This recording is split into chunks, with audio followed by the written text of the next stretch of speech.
Manager, Starbucks Vietnam. Please welcome him. And secondly, we have the honor to welcome to today Mr.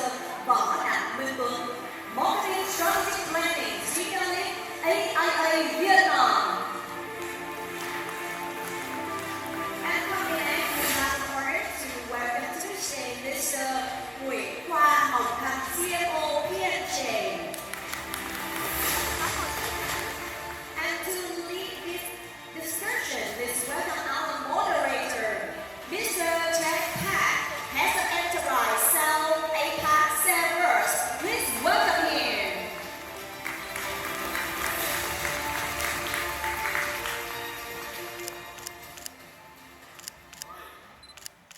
Hello everybody, my name is Jack Park. I am Korean, living in Dubai. So a brief introduction about myself. I used to work for Daewoo. Everybody know Daewoo? There's a Hanoi hotel in Daewoo. So I used to work for Daewoo, and then with the shift of e-commerce, I moved to work for Amazon.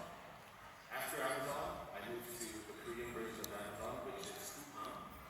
And then now everybody's talking about AI, which is why I moved to a company called SEMrush. We have a booth over there. So after this panel, if people are interested, please feel free to come and ask some questions. So that being said, today I want to have a open discussion with the leaders here in Vietnam about AI. The main topics I want to discuss is, okay, is AI the best? Are there any risks? Is AI, are there any opportunities? And then what our actual leaders are doing with AI is what I really want to talk about today. So briefly, I would like to pass the floor over to introduce yourselves, your position, your company, what you do. Start with you.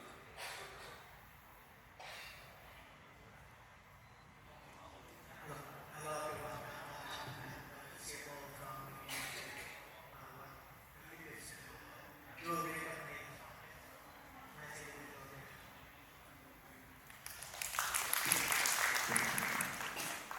Hello everybody. I am Võ Đạt Minh Tuấn, and currently I am the senior lead of marketing strategic planning in AIA Vietnam. And thank you MMA for having me here today.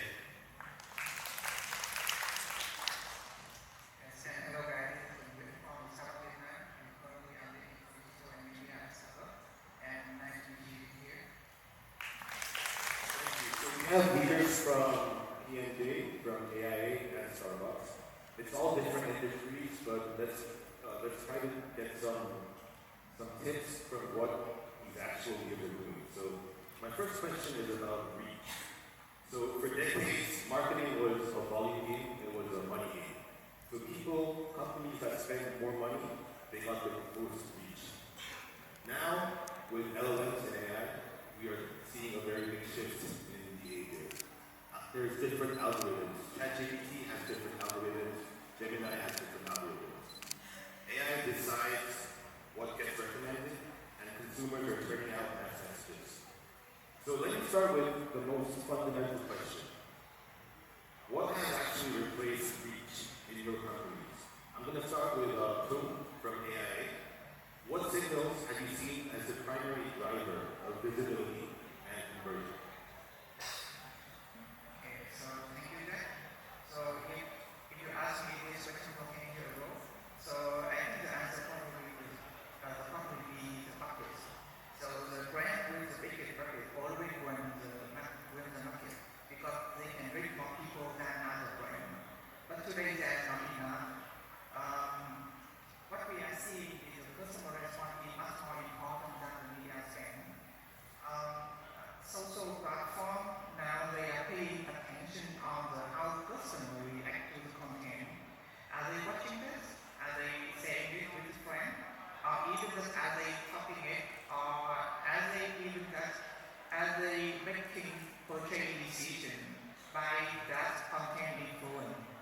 In retail and F&B, we have seen many cases that where a simple piece of the content that perform much better than a big campaign with a healthy media support because it reads and it's taught to the something that customer really really care about.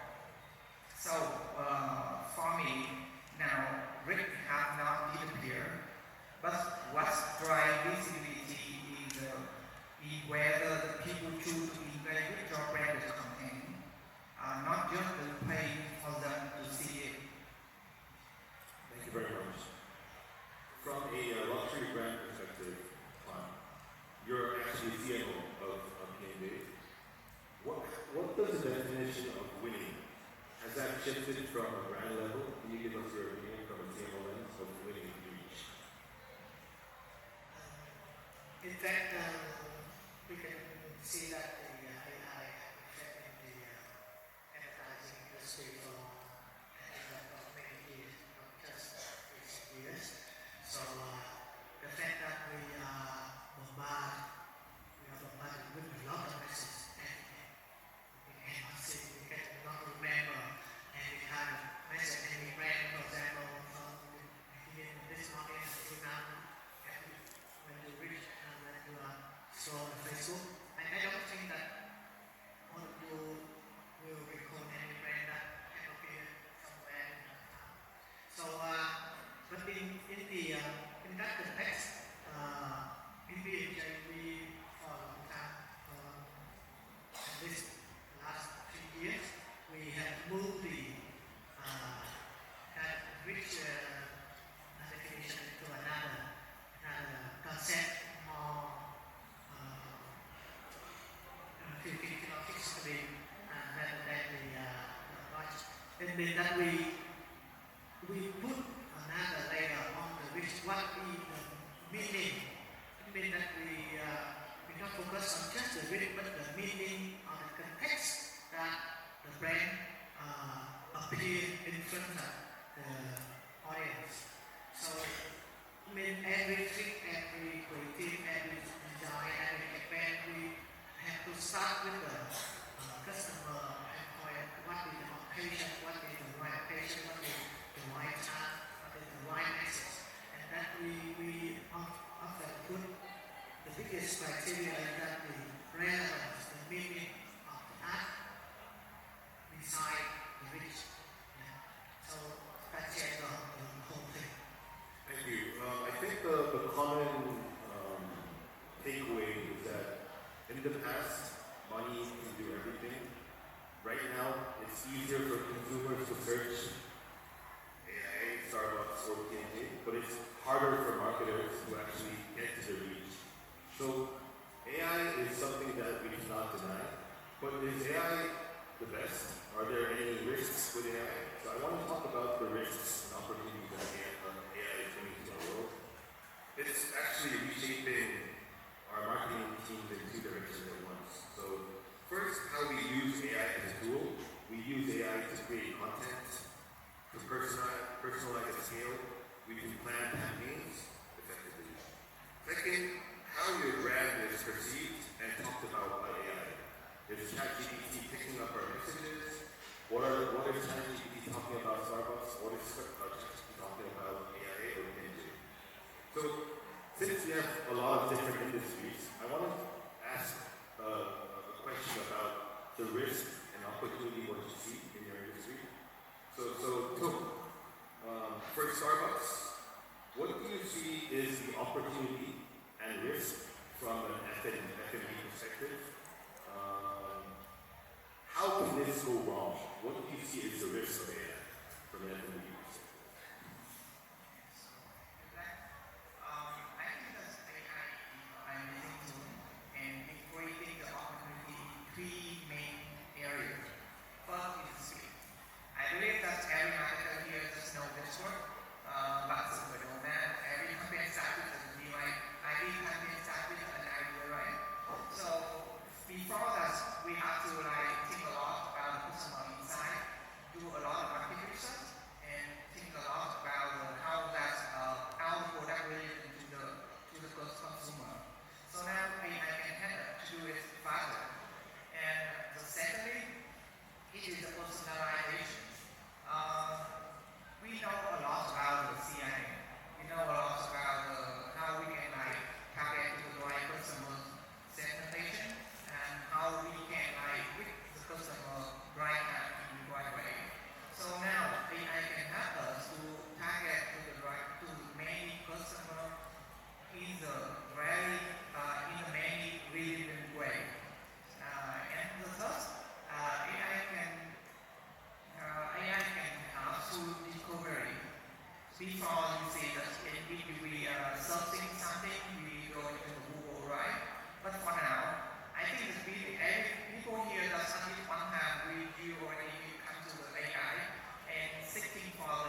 improving the trust of the customer. And a brand can be very easy to build, but it's very easy. Sorry, the brand can be very difficult to build, but it's very easy to do, right? So company both that you see the opportunity that the brand is visible, but the risk that brand has to very carefully to right? And for me, the AI is an amazing tool. It can help us to move faster, but it cannot replace the human because the end consumer and the excuse the human, and we still need the human to understand the customer behavior, to understand the human collection and all. So that's completely we marketer today. Thanks, Jim. I think you raised a very important point. AI or LLMs, they actually give you an answer. So sometimes they give you an answer that you don't want to message. So as marketers over here, everybody here, I think we need to have closer eyes on the LLM answers every day. Because with the same prompts, AI gives you different answers with the same prompts every day. So as marketers here, I think it's more harder for us to control the brand narrative, but also it's very easy for consumers to actually get answers which may not be true. So insurance, AI, that's a very trust-based industry. Do you have an example when the message was wrong, or I want to know how AI has maybe given the wrong message to consumers? Do you have any examples? I will talk about opportunity first. So, if you guys still remember, back in 2023, there was a huge crisis happening on TikTok that impacted the whole insurance industry. And then people losing trust, customers walking away, and governments tightened the industry. So there was a huge risk about trust. And the biggest challenge that we are facing today is how to rebuild the trust for the industry. That is where AI comes in. And for AI, now we see the opportunity in leveraging AI because now we have digitalized our claim process through AI and OCR. And now customers can submit their documents on our app. We have an app called AI Plus, and the customer can submit the claim there, and the AI will process the documents, and if the documents are eligible, so the customers can receive the payouts within 10 minutes. So back in the past, they had to process many paperwork. They had to wait for a few weeks. So now with AI and the new technology, they can have the payouts where they need help the most. So AI helps us to speak up and also to help us review the trust, and that trust is built through technology. And talking about the risk, I think that there are things that we cannot control in terms of AI. For example, what if a customer asks the AI, like, what is the good insurance company now, and what if what this company a good insurance company, and then the AI just collected the negative things and give them the answers, and the customers might lose trust even when we do not have a chance to speak to them. So we cannot control the voice of the AI. So I think that that would be a huge risk that we need to foresee and need to tackle for AI. Thank you so much. So I think the biggest risk with AI is there are some aspects where marketers cannot control. So I think the key takeaway here for us is we need to control our controllables. That could be content, that could be the paid website. But for the ones that aren't controllable, we have to react very fast so that the AI picks up the right message. So I think to my final question, what are we actually let's talk away, let's shift away from the technology. We are all working in a global company.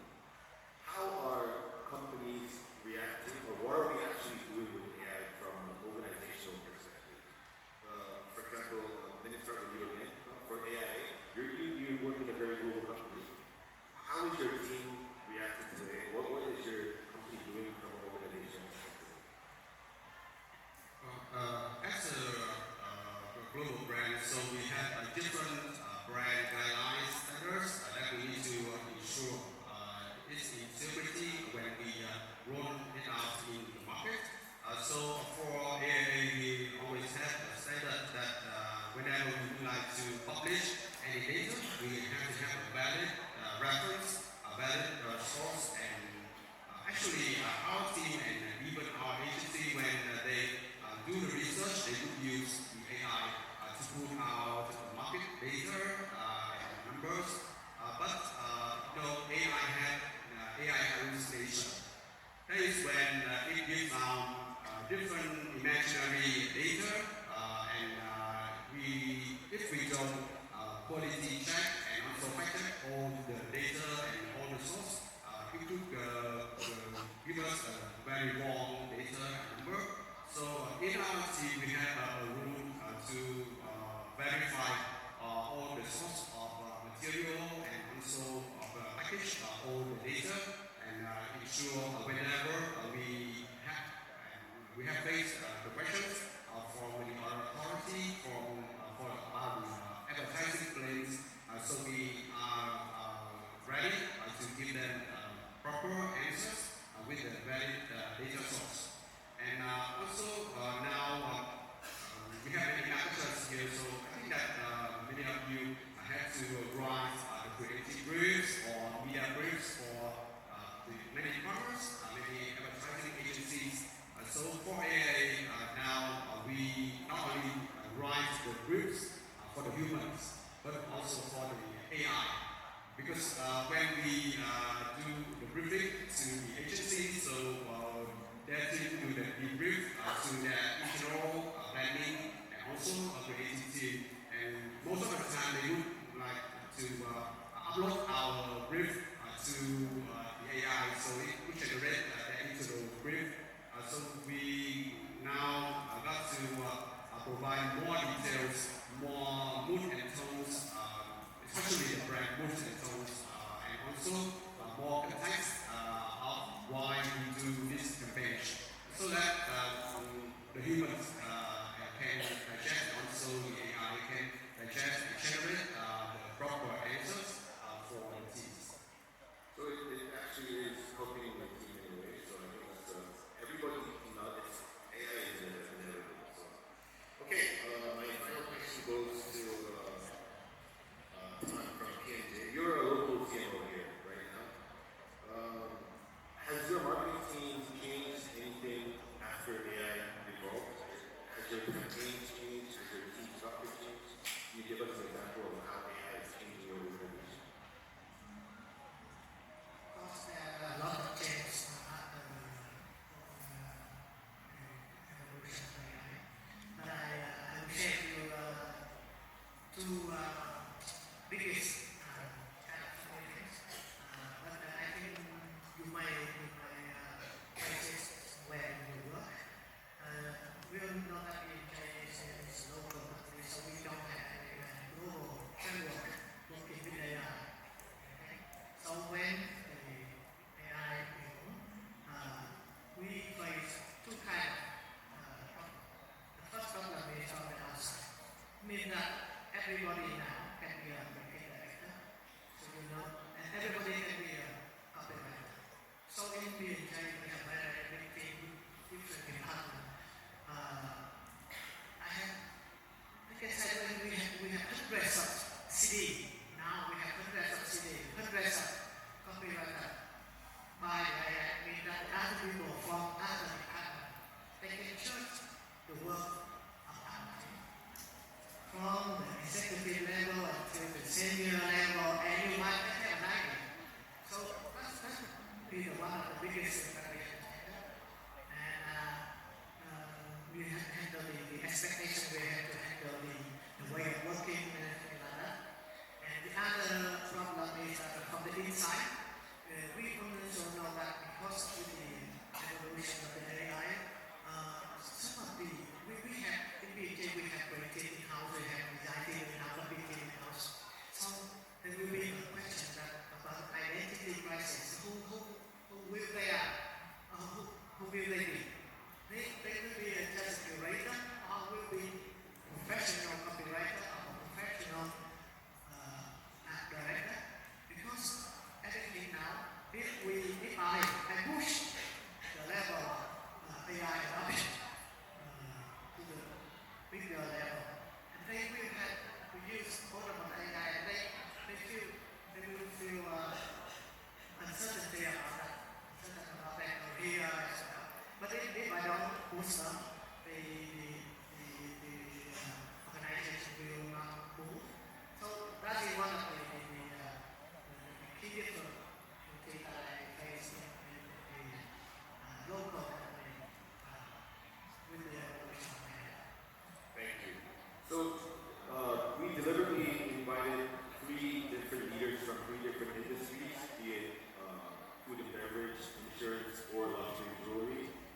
I think it's all the same. AI is in every industry's work, be it inside or outside, and it's inevitable. So as marketers, we're very fortunate that we can be more proactive, we have more information, and I hope that people here are from relevant industries, and I hope this was an open discussion to discuss what to do next. We have to be more proactive than reactive, and AI it's here. We have to react. So first of all, I would like to thank all 3 of you for coming, and MMA for hosting this event. And Semrush has a booth next to the roof. So after this session, if you want to have more questions, you can always feel free to come and ask any questions. So thank you very much to the team.